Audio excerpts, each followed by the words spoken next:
Chicos, ¿alguna vez han escuchado del término inercia? No quiere decir alguien que no hace nada. Bien, la inercia, para explicarlo, usaremos esta pequeña pelota. Es una pelota de la espuma, tal vez ustedes tengan una así en sus casas. Bien, ahora, ustedes saben que es muy fácil darle un empujón y que se empieza a mover. Ahora, si es una pelota muy sencilla, ¿por qué no se mueve con algo tan sencillo como el aire? Ejemplo,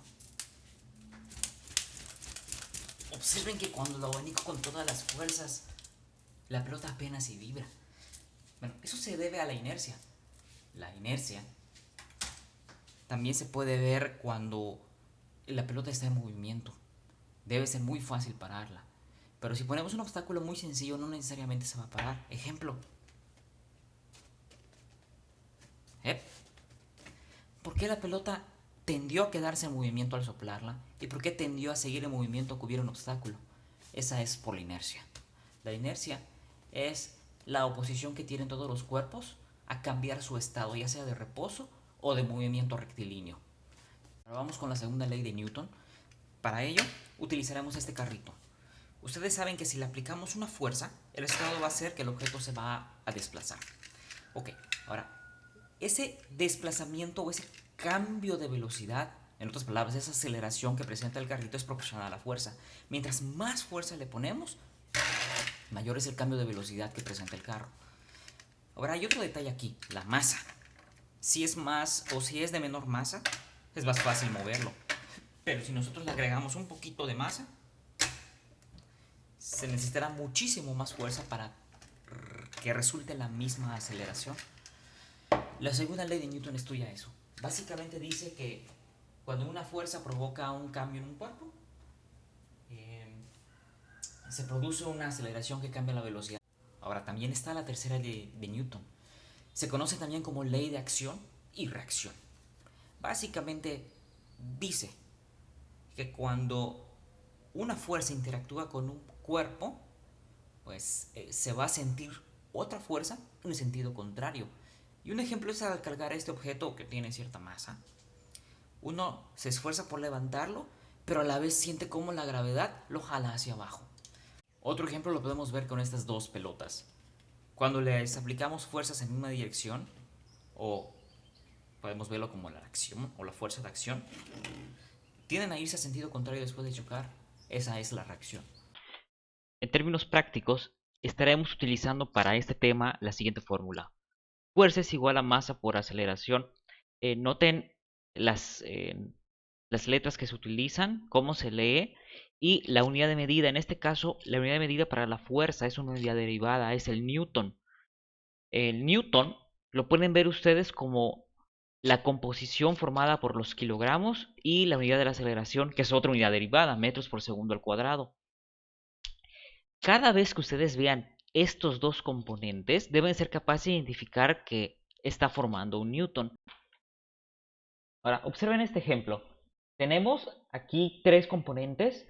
Los kilogramos son fáciles de identificar, pero para hacer un newton necesitamos metros por segundo al cuadrado. Aquí tenemos metros por segundo al cubo. Si sacamos un segundo y lo ponemos con este componente, por ejemplo, nos quedaría metros sobre segundo, que aquí está, kilogramos metros por segundo al cuadrado, aquí está, y esto rápidamente decimos es un newton y lo expresamos como tal. De esta forma reducimos esta expresión de tres términos a esta de dos términos mucho más sencilla. Bien, ahora vamos a ver los ejemplos que están en su libro. El primer ejemplo da los siguientes datos, da una masa de 800 kilogramos, velocidad inicial de 0, una distancia de recorrido, un tiempo de recorrido y te pregunta cuál es la fuerza. Recuerden, la fórmula es fuerza es igual a masa por aceleración. Tenemos la masa, pero no la aceleración de manera directa. Tenemos que con estos tres datos, tiempo, velocidad y distancia, calcular la aceleración. Para ello vamos a recordar las fórmulas de aceleración que vimos en la unidad pasada, específicamente esta fórmula. De esta fórmula, al ser la velocidad inicial 0, podemos reducirla. Y de esta versión reducida, despejar la aceleración. Nos queda despejando esto. Y simplemente sustituir aquí distancia y tiempo en la fórmula para hallar que la aceleración es de 2 metros por segundo. Entonces ahora simplemente sustituimos. fuerza es igual a masa, 800 kilogramos, por 2 metros por segundo al cuadrado de aceleración. Y nos da que la fuerza es de 1600 newtons. Algo interesante es que el término peso, como les mencioné al principio del semestre, el peso es una fuerza en sí.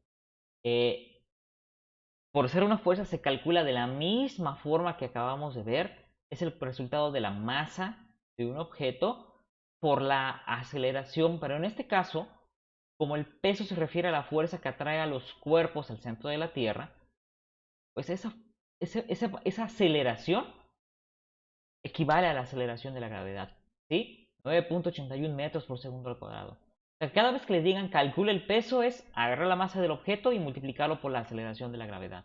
Y también el peso, por ser una fuerza, se mide en newtons. Hay un ejemplo en su libro, es el ejemplo 2 para el tema. Les dice que hay un hombre de 80 kilogramos y te pregunta, ¿cuánto pesa este hombre en la Tierra y cuánto pesa en la Luna? Nos dan la aceleración de la gravedad de la Luna, 1.62 metros por segundo al cuadrado. Pues es simplemente aplicar la fórmula, masa por gravedad en la Tierra, y así hallamos cuánto pesa en la Tierra, 184 newtons, y masa por gravedad en la Luna, para hallar el peso en la Luna, 129.6 newtons. Dato curioso, el peso se representa con la letra W minúscula, que es la inicial del término inglés para peso, weight. Muy bien, eso es todo en cuanto a la explicación del tema. Como tarea van a leer las páginas 55 al 58 que desarrolla un poco más este tema. Van a ver el video de leyes de Newton mediante la aplicación de Bookmark digital, según la página 58 de su libro, y van a realizar todos los ejercicios de la actividad 13. Bien, nos vemos en el siguiente tema.